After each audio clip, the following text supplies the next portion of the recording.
பிரியமானவர்களே, இந்த கால வேளையில மீண்டுமாக இயேசு கிறிஸ்துவனுடைய பண்புகளை நாம் தொடர்ந்து தியானித்து கொண்டிருக்கிறோம்.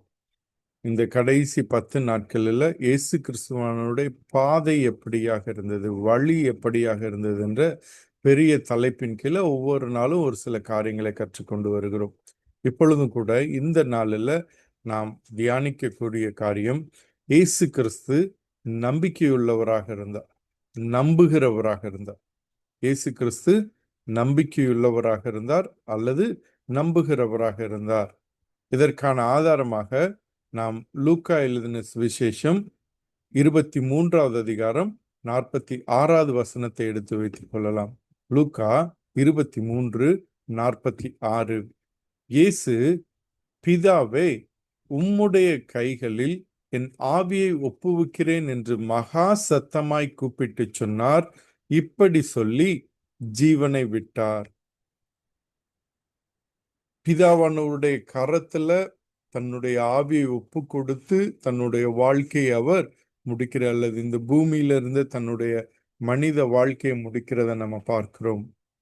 பிரியமானவர்களே, இந்த நம்பிக்கை என்கிற வார்த்தை முன்பதாகவே நம்ம ஒரு நாள் தியானித்தோம். ட்ரஸ்ட் வர்தி என்ற காரியத்தை கூட, நம்ப தகுந்தவராக இருப்பது. இந்த நம்பிக்கை என்கிற வார்த்தை மனிதர்களுடைய வாழ்க்கையில மாறிக்கொண்டே இருக்கும். நேற்றைய தினம் நம்ம ஒரு சில காரியங்களை நம்புவோம், அதை இன்னைக்கு நம்பாம போறதுக்கான வாய்ப்புகள் இருக்கு. இன்னைக்கு ஒரு சில காரியங்களை நம்புவோம், நாளைக்கு அது நம்பாமல் இருப்பதற்கான வாய்ப்புகள் இருக்கு. ஏன்னா சூழ்நிலைகள் மாறிக்கொண்டிருக்கிறது, மனிதர்கள் மாறிக்கொண்டிருக்கிறார்கள். அதனால அநேக நேரம் நம்முடைய பார்வையில இந்த நம்பிக்கை என்பது மாறிக்கொண்டே இருக்கும். ஆனா இயேசு கிறிஸ்துவானவருடைய வாழ்க்கையில இந்த நம்பிக்கை என்கிற காரியம் மாறாத ஒரு காரியமாக இருக்கிறது. அவர் பிதாவின் மீது முழுமையான நம்பிக்கை வைத்திருந்தார், பிதாவை முழுமையுமாக நம்பி இருந்தார். ஆனா இந்த நம்பிக்கை எதன் அடிப்படையில் வருகிறது? இந்த இயேசு கிறிஸ்துவானவர் பிதாவை முழுமையுமாக நம்பினார், பிதா மீது முழுமையுமாக நம்பிக்கை உள்ளவராக இருந்தார் என்று சொல்லி பார்க்கிறோம். ஆனால் இந்த நம்பிக்கை, பிதா மீதான இந்த நம்பிக்கை 3 காரணிகளின் அடிப்படையில், மூன்று காரியங்களின் அடிப்படையில் வருகிறத பார்க்க. இந்த 3 சேர்ந்து வரும்போதுதான் அந்த நம்பிக்கை மாறாததாக, நிலைத்திருக்கக்கூடியதாக இருக்கும். அந்த 3 காரியங்களை நான் சுருக்கமாக சொல்லுகிறேன். அந்த நம்பிக்கை எதன் அடிப்படையில் இருந்தது? பிதாவினுடைய நம்பகத்தன்மை, அதாவது ஆங்கிலத்துல credibility of the father என்று சொல்லி கூறுவார்கள். பிதாவினுடைய நம்பகத்தன்மை. இரண்டாவது, பிதாவின் நம்பிக்கைக்குரிய தன்மை. கொஞ்சம் வித்தியாசம் இருக்கு, நான் அதை விளக்கி கூறுகிறேன். Reliability of the father. முதலாவது credibility of the father, இரண்டாவது ரிலையபிலிட்டி ஆஃப் த ஃபாதர், அதாவது பிதாவினுடைய நம்பிக்கைக்குரிய தன்மை. மூன்றாவது மிக முக்கியமானது, தேவனுடைய சித்தத்தோடு கூட ஒத்து போகுதல், அல்லது தேவனுடைய சித்தத்தோடு ஒத்திசைவாக இருத்தல். தேவனுடைய சித்தத்துடன் ஒத்திசைவாக இருத்தல், அலைன்மெண்ட் டு காட்ஸ் வில் என்று கூறுவார்கள். இந்த 3 காரியங்களை நான் விளக்கி கூறும்போது நமக்கு அது புரிந்துவிடும். பிதாவினுடைய நம்பகத்தன்மை, கிரெடிபிலிட்டி என்று கூறும்போது, இந்த பிதாவானவர் அல்லது இந்த தேவனானவர் நம்ப தகுந்தவராக இருக்கிறார். இவரை நம்ம நம்ப முடியும், இவரை நம்ம நம்ப முடியும். இது எதன் அடிப்படையில் வருகிறது? ஒரு உறவின் அடிப்படையில் வருகிறது, ஒரு ஐக்கியத்தின் அடிப்படையில் வருகிறது. இந்த தேவனை அல்லது பிதாவை அறிந்திருப்பதன் அந்த அறிவின் அடிப்படையில் வருகிறது. இயேசு கிறிஸ்துவானவர் பிதாவை முழுமையுமாக நம்பினார். எதன் மூலமாக நம்பினார்? ஒவ்வொரு நாளும் நம்ம தியானத்துல நம்ம கண்டிருப்போம், ஜெபத்தின் மூலமாக தொடர்ந்து பிதாவோடு கூட ஐக்கியத்துல இருந்தார். இந்த இயேசு கிறிஸ்துவானவர் ஜெபத்தின் மூலமாக பிதாவோடு கூட நெருங்கிய ஐக்கியத்தில் இருந்ததை பார்க்க முடிகிறது. பிதாவுக்கும் குமாரனுக்குமான அந்த உறவு இடைவிடாத ஐக்கியமாக இருந்தது. அங்கு பிளவே கிடையாது. அந்த ஐக்கியத்துல எந்த ஒரு இடத்துலையும் விரிசல் இருந்தது கிடையாது. அந்த ஐக்கியத்துல எந்த ஒரு இடத்துலையும் ஒரு கேப் வந்ததே கிடையாது. எப்ப வந்தது? சிலுவையில பாவங்களை சுமந்து கொண்டிருந்த அந்த நொடி பொழுதுல ஒரு சில கனப்பொழுதுகள் மாத்திரம்தான் பிதாவானவர் தன்னுடைய குமாரனை கைவிட்டார். மற்றபடி எப்பொழுதுமே அவர் அவர் நித்திய காலமாக இந்த பிதாவானவரும் குமாரனானவரும் ஐக்கியத்தோடு இருந்தார்கள். இங்க பூமியில வந்த போதும் ஜெபத்தின் மூலமாக அவர் தொடர்ந்து இந்த இந்த உறவுல ஐக்கியத்தோடு கூட இருந்தார். இந்த உறவு தான், இந்த ஐக்கியம்தான் பிதாவின் மீதான அவருடைய நம்பிக்கைக்கு அசைக்க முடியாத காரணமாக இருந்தது. ஏன்னா பிதாவை அறிந்திருந்தார், பிதா யார் என்று சொல்லி அவருக்கு தெரியும். இந்த நம்பகத்தன்மை, இந்த கிரெடிபிலிட்டி என்பது உறவின் அடிப்படையில வருவது. நம்ம இப்ப அநேக நேரங்கள்ல வேறு ஒரு குடும்பத்திலிருந்து ஒரு ஆணும் வேறு ஒரு குடும்பத்திலிருந்து ஒரு பெண்ணும் திருமணம் முடித்து கணவனும் மனைவியுமாக தங்களுடைய வாழ்க்கையை ஆரம்பிக்கும் போது ஒருவருக்கொருவர் அதிகமாக தெரியாது. குறைந்த அளவு அறிவு மாத்திரம்தான் இருக்கு ஒருவரை குறித்து ஒருவருக்கு. ஆனால் ஒவ்வொரு நாளும் கணவனும் மனைவியுமாக தங்களுடைய வாழ்க்கையை வாழ்ந்து கொண்டிருக்கும் போது கணவனுக்கு என்ன பிடிக்கும், எப்படிப்பட்ட காரியங்கள் இருக்கிறது என்று சொல்லி மனைவி அறிந்து கொள்ளுவார். மனைவிக்கு என்ன பிடிக்கும் என்று சொல்லி கணவர் அறிந்து கொள்ளுவார். அந்த அந்த அந்த உறவின் அடிப்படையில ஒரு சில வருடங்கள் கழித்து பார்க்கும்போது கணவனுக்கும் மனைவிக்கும் ஒரு நல்ல புரிதல் இருக்கு. இதை நான் எந்த அடிப்படையில் சொல்றேன்? அந்த உறவு தொடர்ந்து நீடித்து கொண்டிருக்கும் போது, அந்த உறவு தொடர்ந்து பலனடைந்து கொண்டிருக்கும் போது, வளரும் போது அந்த நம்பிக்கை தொடர்ந்து வளர்ந்து கொண்டே இருக்கும். நம்பகத்தன்மை, ஒருவர் மீதான நம்பகத்தன்மை, அவரை நான் நம்ப முடியும். ஒரு சில நேரம் எனக்கு இன்னும் ஞாபகம் இருக்கு, நாங்க வளர்ந்து கொண்டிருக்கிற நாட்களில், படித்து கொண்டிருக்கிற நாட்களில் எங்க சொந்தக்காரவங்க யாராவது சும்மா விளையாட்டுக்காக எங்க அப்பா அம்மா கிட்ட வந்து எங்களை பத்தி ஏதாவது குறை சொல்லுவாங்க. தம்பி அப்படி பண்ணிட்டாங்க, அந்த பாப்பா இப்படி பண்ணிடுச்சுங்களே, ஏன் இப்படிலாம் பண்ணாங்க அப்படின்னு சொல்லி விளையாட்டுக்கு சொல்லுவாங்க. எங்களை பத்தி குற்றம் சொல்றது போல விளையாட்டுக்கு சொல்லுவாங்க. ஆனா எங்க அப்பா அம்மாவுக்கு நன்றாக தெரியும், என்னுடைய மகனோ என்னுடைய மகளோ இந்த காரியத்தை நிச்சயமா பண்ணியிருக்க மாட்டாங்க. ஒருவேளை புகை பிடிக்கிற காரியமா இருக்கலாம், அல்லது வேற ஏதாவது ஒரு தவறான காரியங்களா இருக்கலாம். நிச்சயமா சொல்லுவாங்க, நீங்க என்னதான் சொன்னாலும் சரி, கண்டிப்பா இந்த இந்த காரியத்தை என்னோட மகன் என்னோட மகள் செஞ்சிருக்கவே மாட்டாங்க. ஏன்னா பெற்றோராக அவர்கள் எங்களை அறிந்திருந்தார்கள். நாங்கள் யார் என்ன செய்வோம் செய்ய அது எப்படி வந்தது? எங்களை அவர்கள் வளர்த்த அந்த காலங்கள், அந்த அந்த உறவு, அது நெருங்கிய உறவாக இருந்ததுனால அந்த நம்பிக்கை இருந்தது. அதே போல இந்த பிதாவும் இந்த குமாரனும் நெருங்கிய உறவில் இருந்ததுனால பிதாவை முழுமையுமாக நம்பி இருந்தார், நம்பக்கூடியவராக இருந்தார். பிதாவின் மீதான நம்பிக்கை இருந்தது, பிதா நம்ப தகுந்தவராக இருந்தார். அதே போல ரிலையபிலிட்டி, இரண்டாவது காரியம் ரிலையபிலிட்டி, நம்பிக்கைக்குரிய தன்மை. முதலாவது நம்பகத்தன்மை, இரண்டாவது நம்பிக்கைக்குரிய தன்மை. கொஞ்சம் தான் வேறுபாடு. ரிலையபிலிட்டி, இந்த ரிலையபிலிட்டி என்பது முதலாவது உறவின் அடிப்படையில் வருகிறது. இந்த இரண்டாவது காரியம் தேவன் வாக்குத்தத்தம் செய்த காரியத்தை நிறைவேற்றுகிற வல்லமை அவருக்கு உண்டு என்கிற அந்த அறிவினால வருகிறது. இந்த தேவன் நல்லவராக இருக்கிறார், இந்த தேவனோடு கூட நான் உறவுல ஐக்கியத்துல இருக்கும்போது அவரை குறித்து நான் அறிந்து கொண்டிருக்கிறேன், அதனால அவர் மீதான நம்பிக்கை அசைக்க முடியாததாக இருக்கிறது என்பது கிரெடிபிலிட்டி, நம்பகத்தன்மை. அது மாத்திரமல்ல, இவர் நல்லவர் மாத்திரமல்ல, இவரால் எல்லா காரியங்களையும் செய்ய முடியும், இவருக்கு அந்த வல்லமை இருக்கிறது. தேவன் வாக்குத்தத்தம் செய்ததை நிறைவேற்றுகிற வல்லமை இந்த பிதாவுக்கு இருக்கிறது என்று நம்பக்கூடிய ஒரு காரியம். அவரை சார்ந்து கொள்ள முடியும், அவர் உறுதியாக பற்றி கொள்ள முடியும். ஏனென்றால் அவர் கூறின வார்த்தைகளை அவர் நிறைவேற்றுவார். இது எதை விட உறுதியானதுன்னா, நீங்க ஒரு பொருளை மேல தூக்கி போட்டா, ஒரு பந்தையோ ஒரு பொருளையோ மேல தூக்கி போட்டா புவியீர்ப்பு விசை இருப்பது என்பது நிச்சயமாக இருக்கிறபடினால அதை குறித்து எந்த மாற்று கருத்தும் இல்லை, அது மாறவே மாறாதது, அது நிச்சயமா கீழே வந்து விழுந்து. ஒரு பந்து ஒரு பொருள் எதுனாலும் நம்ம மேல தூக்கி போட்டா கீழே வந்து விழுவது 100% மாறாத காரியம். அதே போல இந்த சூரியன் காலையில உதிக்கிற அந்த சூரியன் மாலையில மறையும் என்பது மாறாத ஒரு காரியம். அது எப்படி மாறாத ஒரு காரியமாக இருக்கிறதோ, அதை விட நிச்சயமாக நாம் தேவனுடைய வல்லமையை நம்ப முடியும் பிரியமானவர்களே. தேவன் வாக்குத்தத்தம் செய்ததை மாற்றாதவர். ஏனென்று சொன்னால், அவர் எல்லா இடத்திலும் நிறைந்தவராக, ஆம்னி பிரசன்ட் காட், அவர் எங்கும் நிறைந்தவராக இருக்கிறார்.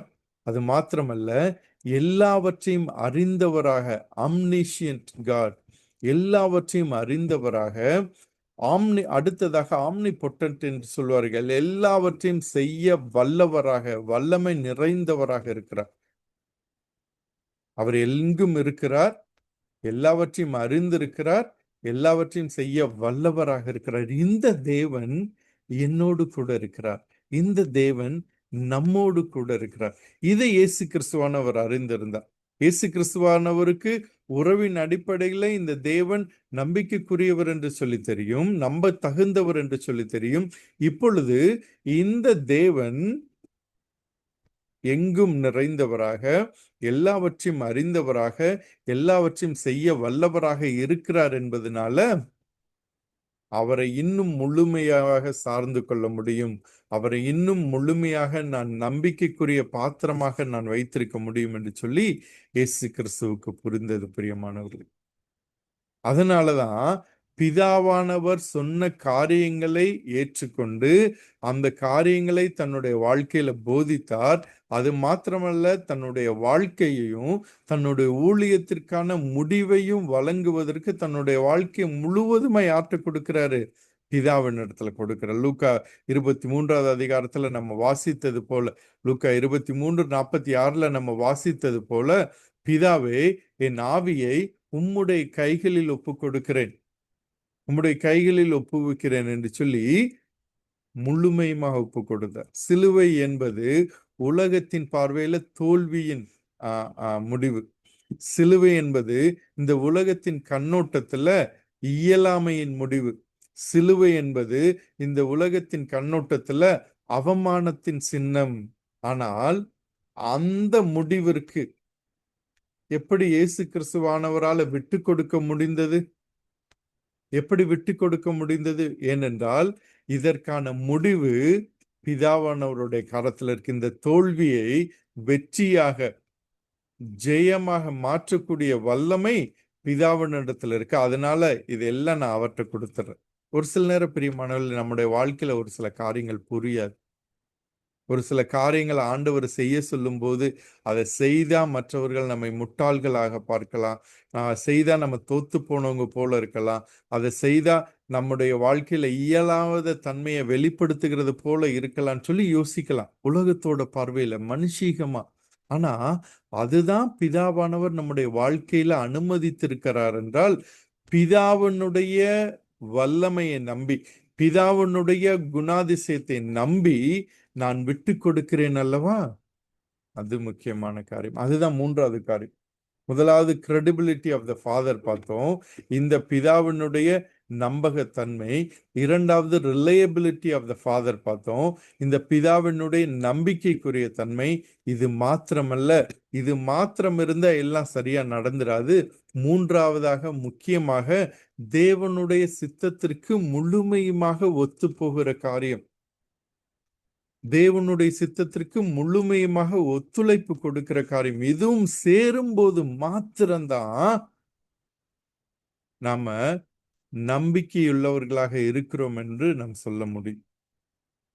பிதாவை குறித்த அறிவு இருக்கிறது, உறவு இருக்கிறது, பிதா செய்ய வல்லவராக இருக்கிறார் என்று சொல்லி நான் அறிந்திருக்கிறேன். இந்த இரண்டு மாத்திரம் போதாது. இந்த இரண்டையும் வைத்துக்கொண்டு நம்முடைய வாழ்க்கையில நம்முடைய சித்தத்தை நாம் நிறைவேற்றி கொண்டிருந்தால் அந்த இரண்டு காரியங்களும் பூஜ்ஜியமாகிவிடும். நம்ம கணக்குல சொல்லுவோம்ல, இதெல்லாம் கூட்டுனா இவ்வளவு வரும், கூட்டுத்தொகை இவ்வளவு வரும்னு. இந்த மூன்று காரியங்களும், பிதாவினுடைய நம்பிக்கைக்குரிய தன்மை, பிதாவினுடைய நம்பகத்தன்மை, தேவனுடைய சித்தத்திற்கு ஒத்திசைவாக விட்டு கொடுப்பது, இது மூன்று சேரும் போதுதான் அது முழுமை அடையும். இல்லை என்றால் நம்முடைய வாழ்க்கையில நம்முடைய சித்தத்தை, நம்முடைய காரியங்களை பற்றி கொண்டால், அதை பிடித்து கொண்டால் எல்லாமே ஒன்றுமில்லாமல் போய்விடும் பிரியமானவர்களே, பூஜ்யமாகிவிடும். அதைதான் இயேசு கிறிஸ்து முழுமையாக சிலுவையில தன்னை விட்டு கொடுக்கும்போது, சிலுவையில தன்னை ஒப்பு கொடுக்கும்போது அதை நிறைவேற்றினார். பிதாவினுடைய சித்தத்திற்கு விட்டு கொடுப்பது, பிதாவினுடைய சித்தத்திற்கு கீழ்ப்படிவது. இந்த இயேசு கிறிஸ்துவானவர் பிதாவின் நம்பகத்தன்மையை நம்பினார். credibility of the father. இந்த இயேசு கிறிஸ்துவானவர் பிதாவின் நம்பிக்கைக்குரிய தன்மையை நம்பினார். அவரை நான் நம்ப முடியும் என்றால் அவர் எல்லாம் அறிந்திருக்கிறார், எல்லா இடத்திலும் இருக்கிறார், எல்லாவற்றையும் செய்ய வல்லவராக இருக்கிறார். அது மாத்திரமல்ல, இது ரெண்டு அறிந்திருக்கிறது மாத்திரமல்ல, பிதாவினுடைய சித்தத்திற்கு கீழ்ப்படிந்தார். அப்பொழுதுதான் அவருடைய வாழ்க்கையில முழுமையான நம்பிக்கை, அந்த நம்பிக்கை முழுமை அடைந்தது. பிரியமானவர்களே, இந்த காலை வேளையில கூட நம்முடைய வாழ்க்கையில நாம் அநேக நேரம் பிதாவை நாம் நம்புகிறோம், இந்த தேவனை நம்புகிறோம். ஏனென்றால் அவர் யார் என்று அறிந்திருக்கிறோம். நம்முடைய உறவு பலப்பட்டு கொண்டிருக்கிறது. நம் தேவனோடு கூட ஐக்கியத்துல வளர்ந்து கொண்டிருக்கிறோம். அற்புதமான காரியம். அவர் நம்முடைய நம்பிக்கைக்குரிய தன்மையோடு கூட இருக்கிறார். அவரை நாம் நம்ப முடியும் என்றால் நம்முடைய வாழ்க்கையில் அவர் பல காரியங்களை செய்திருக்கிறார். அவர் வல்லமையை வெளிப்படுத்தி இருக்கிறார். அவருடைய நம்பிக்கைக்குரிய தன்மை. ஆனால் ஒரு சிலர் இன்னும் அவருடைய நம்பிக்கைக்குரிய தன்மையை நாம் புரிந்து கொள்ளாமல் இருக்கிறோம். இதை ஆண்டவர் செய்ய முடியுமா, இதை செய்ய முடியுமா, இதை சொன்னாரே, என்னுடைய வாழ்க்கையில இதை சொன்னாரே, இதை அவரால் நிறைவேற்ற முடியுமா, என்னுடைய வாழ்க்கையில இது இல்லை இது இல்லைன்னு சொல்லி பல காரியங்களை சொல்லி பிதாவினுடைய வல்லமையை, பிதாவினுடைய நம்பிக்கைக்குரிய தன்மையை அவ்வப்போது நாம் கேள்வி கேட்டுக்கொண்டிருக்கிறோம். ஆனால் அவர் எங்கும் நிறைந்தவராக, எல்லாவற்றையும் அறிந்தவராக, எல்லாவற்றையும் செய்யக்கூடிய வல்லமையுடையவராக இருக்கிறார். பிரியமானவர்கள், நாம் அவரை முழுமையுமாக சார்ந்திருக்க முடியும், முழுமையுமாக பற்றி கொள்ள முடியும். அது மாத்திரமல்ல, நம்முடைய வாழ்க்கையில இந்த இரண்டு காரியங்கள் மாத்திரமல்ல, பிதாவினுடைய சித்தத்திற்கு கீழ்ப்படுகிற அந்த காரியம் ஒரு சில நேரம் நமக்கு புரியவே புரியாது. ஒரு சில நேரம் அது அவமானமா இருக்கும், ஒரு சில நேரம் அது தோற்று போனது போல இருக்கும்.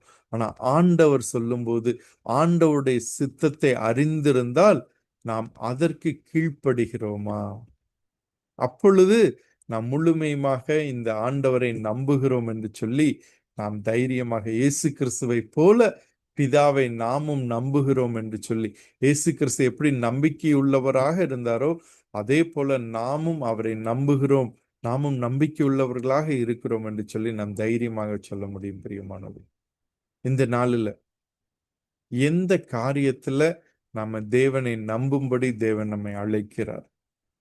தேவனை நம்புகிறோம் என்று சொல்லும்போது இந்த மூன்று காரியங்களும், பிதாவினுடைய நம்பகத்தன்மை, credibility of the father, பிதாவினுடைய நம்பிக்கைக்குரிய தன்மை, reliability of the father, பிதாவினுடைய சித்தத்திற்கு ஒத்திசைவாக இருந்து கீழ்ப்படிவது, alignment to God's will, alignment to the father's will. எந்த காரியத்துல நாம நம்ப முடியாம இருக்கிறோம்? எந்த காரியத்துல இந்த மூன்றுல ஏதோ ஒண்ணு குறையுது? எந்த காரியத்துல தேவன் அவரை நம்பும்படியாக நம்மை அழைக்கிறார்? நம்முடைய வாழ்க்கையோட எந்த பகுதியில, எந்த காரியத்துல ஆண்டவர் நம்மை அப்படி அழைக்கிறார்? பிரியமானவர்கள், யோசித்து பார்க்கலாம், யோசித்து பார்க்கலாம். யோசித்து பார்த்து நம்மை நாமே முழுமையுமாக விட்டு கொடுக்கலாம். இந்த பிதாவானவர் நம்பகத்தன்மை உள்ளவராக இருக்கிறார். இந்த பிதாவானவரை நாம் நம்ப முடியும். அவர் நம்பிக்கைக்குரிய தன்மையாக இருக்கிறார். அவரை நாம் சார்ந்து கொள்ள முடியும். இந்த பிதாவானவரின் சித்தத்திற்கு நம்ம கீழ்ப்படிய முடியும். அதன் மூலமாக நாம் முழுமையுமாக நம்பிக்கையுள்ளவர்களாக மாற முடியும். பிரியமானவர்கள், தேவன் தாமே இந்த வசனங்களை ஆசீர்வதிப்பாராக. நாம் கண்களை மூடி ஜெபிக்கலாம். எங்களுடைய வாழ்க்கையில விசுவாசத்தை துவக்குகிறவரும் விசுவாசத்தை முடிக்கிறவருமாய் இருக்கிற எங்கள் நல்ல ஆண்டவரே, நாங்கள் உம்மை துதிக்கிறோம், உம்மை ஸ்தோத்திரிக்கிறோம். ஆண்டவரே, இந்த விசுவாசத்திற்கு நீர் பாத்திரராக இருக்கிறீர். நாங்கள் உம்மை நம்ப முடியும். ஆண்டவரே, நீர் நம்பகத்தன்மையுள்ளவராக இருக்கிறீர். You are so credible father. ஆண்டவரே, நீர் நம்பிக்கைக்குரிய தன்மையுள்ளவராக இருக்கிறீர். Lord, we can rely on you, Lord. அது மாத்திரமல்ல ஆண்டவரே, உம்முடைய சித்தத்திற்கு நாங்கள் விட்டு கொடுக்க முடியும். We can align ourselves to your perfect will, O Lord. ஆண்டவரே, இந்த காலை வேளையில கூட ஆண்டவரே, அநேக நேரங்களில் இந்த இந்த இந்த 3 பகுதிகளில் ஏதோ ஒரு பகுதியில் நாங்கள் குறைந்தவர்களாக இருக்கிறோம். ஏதோ ஒரு பகுதியில் நாங்கள் முழுமையுமாக விட்டு கொடுக்காதவர்களாக, புரிந்து கொள்ளாதவர்களாக, அறியாதவர்களாக இருக்கிறோம் ஆண்டவரே. கர்த்தர் தாமே இந்த நாளிலும் வருகிற நாட்களிலும் இதே ஆண்டவரே நாங்கள் சரியாக புரிந்து கொண்டு நாங்கள் உண்மை முழுமையுமாக நம்புகிறவர்களாக இருக்க எங்களுக்கு உதவி செய்யுங்க. எங்களை விட்டு கொடுக்கிறோம். இந்த நாள் முழுவதும், வருகிற நாட்கள் முழுவதும் எங்களை பாதுகாத்துக் கொள்ளுங்க. துதி கன மகிமை எல்லாம் உமக்கே செலுத்துகிறோம். மீட்பர் இயேசு கிறிஸ்துவின் மூலமே ஜெபிக்கிறோம் நல்ல பிதாவே, ஆமென்.